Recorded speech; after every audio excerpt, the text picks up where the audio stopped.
பயனை நான் அடைஞ்சதான் நினைக்கிறேன்.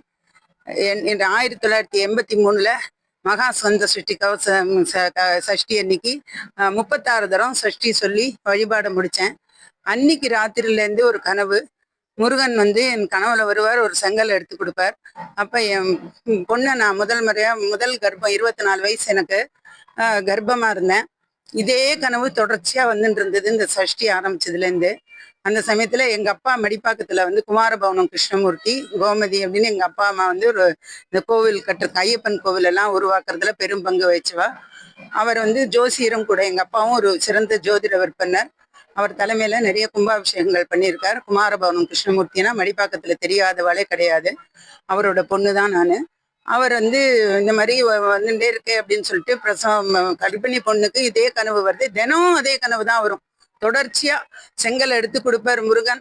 அப்படியே எனக்கு அந்த அருமையா காட்சி கொடுத்தார். அதை என்னால மறக்கவே முடியாது.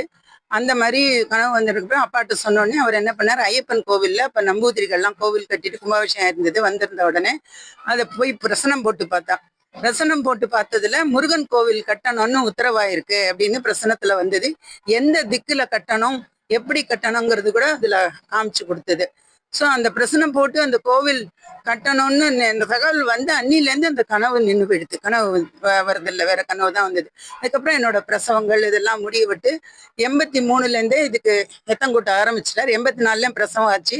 எங்கள் அப்பாவுக்கு இதுவே மனசுல ஓடின்னு இருந்தது. இந்த எப்படியாவது கோவில் கட்டணுன்றதுக்காக அதுக்குண்டான வேலைகள் எல்லாம் எல்லாரும், அப்பா ஜோதிடருங்கிறதுனால பல பிரமுகர்கள் எல்லாரும் அப்பாவுக்கு தெரிஞ்சவங்க இருந்தாங்க. அது மூலமா எத்தங்கூட்டி அப்பா ரிட்டையர் ஆன உடனே அந்த இடத்துல கிரவுண்டு வாங்கினார். ரிட்டையர்மெண்ட் பணத்தை போட்டு இப்ப முருகன் கோவில் இருக்கிற இடத்துல அப்பா கிரவுண்டு வாங்கி எல்லா வேலைகளையும் நிறைய சண்முகானந்த சபா அப்படின்னுட்டு ஒரு கமிட்டியை போட்டு அதுல பல மெம்பர்களை கூட சேர்த்துண்டு ஆரம்பிச்சார். அப்பா அந்த கட்டிட வேலையெல்லாம் கல்யாண கந்தசாமி கோவிலோட கட்டட நிர்மாணங்கள்லாம் ஆரம்பிச்சு படிப்படியா ராமதாசர் அப்பாவுக்கு ரொம்ப உற்ற நெருங்கின தோழர். கருமாரியம்மன் கோவில் இது. அப்பாவோட ஜோதிடத்து மேல அவருக்கு ரொம்ப நம்பிக்கை. அதே மாதிரி காளிகாம்பாள் கோவில் பிரதான சிவாச்சாரியால் அப்பான்னா அப்படி ஒரு மதிப்பு. கும்பாபிஷேகம் வச்சு கொடுக்கறது, எம்ஜிஆருக்கு நாள் பார்த்து கொடுத்தது எல்லாமே எங்க அப்பா பண்ணியிருக்காரு. ஸ்ரீரங்கம் கோவிலுக்கு பண்ணி கொடுத்தது எல்லாமே அப்பா பண்ணியிருக்காரு. அதனால அப்பா மேல அவளுக்குலாம் ரொம்ப ஒரு நம்பிக்கையும் அதீத பாசமும். ஸோ அப்பாவுக்கு இந்த கோவில் கட்டுற வேலைக்கு அவள்லாம் ரொம்ப உறுதுணையா இருந்தா. பிரமுகர்கள்லாம் இதுவா இருந்தா. அது போக இந்த கோவில் கட்டின்னு இருக்கிறச்சே அப்பா எப்போ யாருக்கோ ஒரு ஜோதிடம் பழி சொன்னது சொல்லிட்டு மறந்து கூட போயிட்டார். தாராப்பூர்னு ஒரு இது இருந்தது, தாராப்பூர் கம்பெனி. அந்த கம்பெனியோட ஓனர் தாராப்பூர் ராமச்சந்திர ஐயருங்கிறவர் ஒரு நாள் ஃபோன் பண்ணி, கிருஷ்ணமூர்த்தி ஐயர் உங்களுக்கு என்ன வேணும்னு சொல்லுங்க, நீங்க சொன்ன டேட்டில் எனக்கு கேஸ் எல்லாம் ஜெயிச்சு கோடிக்கணக்கில் பணம் வந்துருது, உங்களோட ஃபீஸ் எவ்வளவு சொல்லுங்க அப்படின்னு கேட்டா. எங்க அப்பா சொன்னார், எனக்கு ஃபீஸ் எல்லாம் எதுவும் வேண்டாம், கல்யாண கந்தசாமி கோவில் முருகன் கோவில் கட்ட எத்தங்கூட்டியிருக்கேன், அதுக்கு எதாவது பண்ணுங்கன்னா மொத்த சிமெண்ட் மூட்டையும் அவர் அனுப்பிச்சு வச்சார். அப்ப ஸோ அந்த மாதிரி அப்பா ஜோதிடத்துக்கு பணங்கள், அப்பா நல்ல வசதியானவர். அப்பா அம்மா 2 பேரும் வேலை பார்த்தாங்க. பண கஷ்டம் கிடையாதுனால இந்த ஜோதிடத்தெல்லாம் சம்பாதிக்கணுங்கிறதுல அப்பா டெலிஃபோன்ஸ்லையும் வேலை பார்த்தா. அது அத்தனையும் அப்படியே திருப்பணிகளுக்கு, அன்னதானம், அந்த மாதிரி ஆன்மீக இதுக்கு அப்பா தன்னோட ஜோதிட வருமானத்தெல்லாம் பயன்படுத்தினார். ஸோ அப்படி உருவாகி கோவிலுக்கு எல்லாம் சிலையெல்லாம் வாங்குற அளவுக்கு எல்லாம் வந்தாச்சு.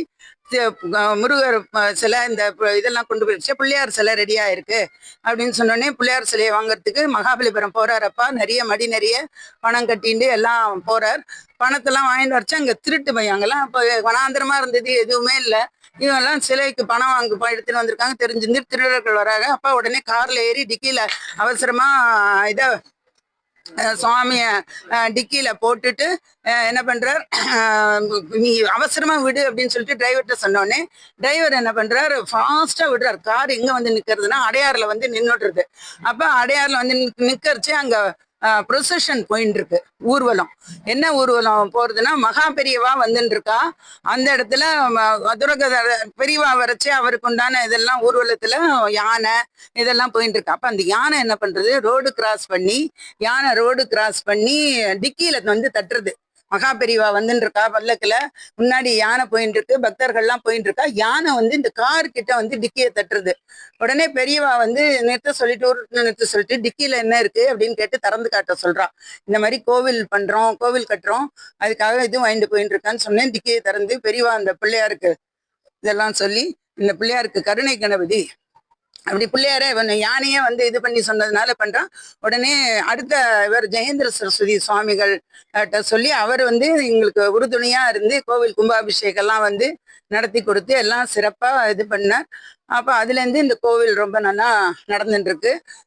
இதுல நிறைய பேர் இதுவா இருந்தா இப்ப வந்து நாகராஜா குருக்கள் வந்து எடுத்துட்ட அப்புறம் ரொம்ப சிறப்பா போயின்னு இருக்கு.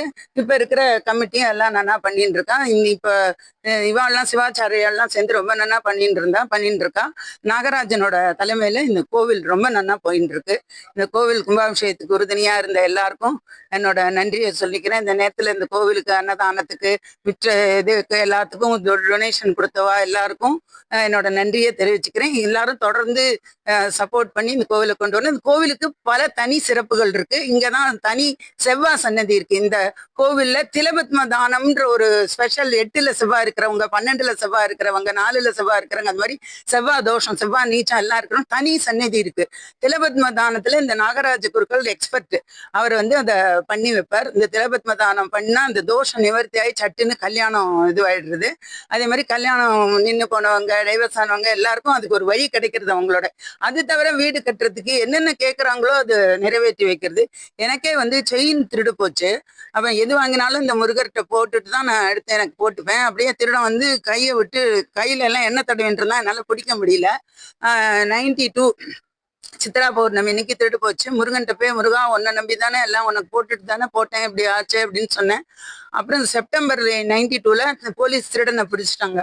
கொண்டு வந்து எப்படி டெமோ பண்ணி எப்படி திருடினேன் எல்லாம் இது பண்ணான். ஆனா அவன் ஒரு வார்த்தை சொன்னான், இந்த எவ்வளவு நகை இந்த எல்லா ஏரியா ஃபுல்லா திருடினான். எங்க வீடு பக்கத்து வீடு எல்லார் வீட்லயும் திருட்டு போயிருந்தது. எனக்கு மாத்திரம் கழுத்துல இருந்து செயின் எடுத்துன்னு போயிருந்தான்.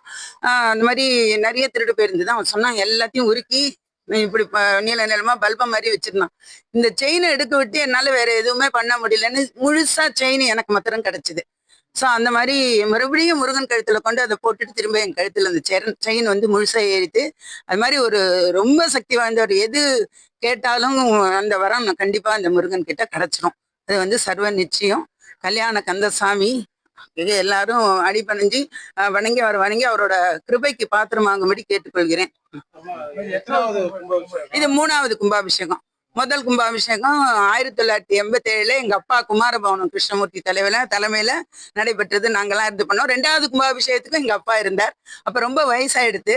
இப்ப மிச்ச கமிட்டிக்காரங்கெல்லாம் எடுத்து இது பண்ணி அவர் கூட மேடம் இருந்து எல்லாம் இது பண்ணார் அப்பாவுக்கு. இப்ப அவர் போய் 10 வருஷம் ஆகுது. இப்ப இந்த குழு தலைமையில நல்லா எல்லாம் சிங்கப்பூர்ல நான் வந்து அஸ்ட்ராலஜர். என் பையன் அங்க இருக்கிறதுனால நான் அங்க போய் இருக்கிறேன். 8 மாசம் அங்க இருப்போம், 4 மாசம் இங்க வருவோம்.